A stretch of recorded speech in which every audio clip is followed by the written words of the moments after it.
बहू, तेरे लिए कफन। कफन? हाँ बेटा, अगर ये पसंद नहीं है तो प्रिंट वाला या डिजाइनर कफन मंगा दो तेरे लिए। अरे माँ, क्या हो गया आपको? आप ये क्या बोले जा रही हो? अरे तू चुप कर बेटा, तू अपनी ना मनपसंद फोटो दे देना, उस पर हार भी तो छोड़ना है। मैंने टेंट वाले को भी बोल दिया है, पड़ोसियों के भी बोल दिया है, और हाँ बेटा, कोई रिश्तेदार रह गया हो ना तो तू भी बोल दियो। मैं बूढ़ी हो गई ना, मुझे ध्यान नहीं रहता है। अरे मेरे बहू की ना कोई इच्छा नहीं रहनी चाहिए, उसका चौथा ना बड़े अच्छे से होना चाहिए। साक्षी, पता मुझे क्या लगता है? मुझे ये लगता है ना कि मम्मी का दिमाग खराब हो गया है। इनकी उम्र हो गई है ना, तभी फालतू की बातें बोली जा रही हैं, तभी कफन लेके आई है यहाँ पे। अरे मैं क्या मारूंगी तुम्हें, तुम तो खुद मरने की तैयारी कर रही हो। ये चाउमीन, मोमोज, पिज्जा जो खा रही हो, इन्हें खा के तो तुम खुद ही मर जाओगी। इसलिए तो मैं सारे इंतजाम कर रही हूँ ताकि तुम्हारी कोई आखिरी इच्छा न रह जाए। अरे मम्मी, अगर आपको ये बात समझानी थी, आप प्यार से बता देते, इसे समझ जाती है। भला ये कौन सा तरीका होता है कफन लाके डराने का? बेटा, 1 महीने से मैं समझा समझा के थक गई हूँ कि ये चाउमीन, मोमोज, पिज्जा मत खा, लेकिन ये समझती ही नहीं है। मैं क्या करूँ बेटा, मैं कैसे समझाऊं कि ये सब खाने से ना शरीर पर कितना बुरा असर पड़ता है। लेकिन नहीं, ये मेरी बात सुनती ही नहीं है। इसलिए बेटा, मुझे ये तरीका अपनाना पड़ा है। इसलिए मैं समझा रही हूँ कि इसे खाकर इसको कितनी बीमारियां लग सकती है।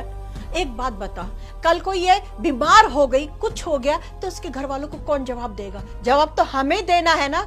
वो ये कहेंगे कि हमारे घर का खान पान अच्छा नहीं है, हम इसे अच्छा खाने के लिए नहीं देते, इसलिए ये बाहर का खाना खाती है। और बेटा, कल को इसे माँ बनना है। अगर ये अपना ध्यान नहीं रखेगी, अपनी सेहत का ध्यान नहीं रखेगी, तो बच्चे को कैसे जन्म दे पाएगी? इसलिए बेटा, मैं इसे समझा रही हूँ कि ये घर का खाना खाए। अरे कम से कम 1 टाइम का खाना तो खाए ना, ताकि इसका शरीर अच्छा रहे, ये स्वस्थ रहे। बस बेटा, मैं और कुछ नहीं समझाना चाहती। और बेटा, आगे चल कर ना तुम्हें अपना परिवार बढ़ाना है। मैं इसलिए चाहती हूँ कि तुम खुश रहो। इसलिए बेटा, मैं तुम्हें ये सब समझा रही हूँ। छोटी सी बात है, बस समझ लो, और कुछ नहीं बेटा। मम्मी जी, मैं आपकी सारी बात समझती हूँ और मैं आपकी सारी बात से एग्री हूँ, लेकिन कम से कम आपको ऐसा तो नहीं करना चाहिए था ना, मेरे मरने की बातें नहीं करनी चाहिए थी। आप खुद सोचिए, खाना खाने से भला कौन मरता है? हाँ बेटा, खाना खाने से कोई बीमार नहीं पड़ता। और बेटा, तूने बहू को मेरे भांजे के बारे में नहीं बताया? कोई बात नहीं, मैं बता देती। बेटा, मेरा भांजा था ना, वो बहुत अच्छा था। उसकी इतनी अच्छी नौकरी लगी थी कि वो बहुत खुश रहता था।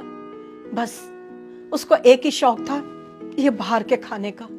सुबह शाम बस वो बाहर का ही खाना खाता था, घर का खाना नहीं खाता था।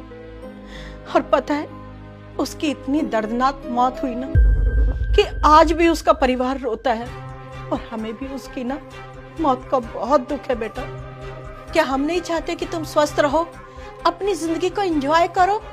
लेकिन तुम समझते कहाँ हो बच्चे, बहुत बीमारियां लगती हैं बेटा। मैं नहीं चाहती कि जो हाल मेरे भांजे का हुआ वो तेरा हो।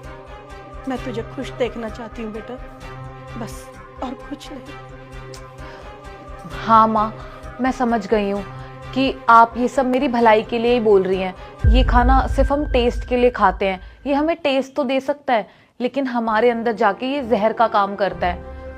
आई प्रॉमिस कि अब से ना मैं पक्का ट्राई करूंगी कि मैं इस खाने को अवॉइड करके सिर्फ घर का हेल्दी खाना खाऊं।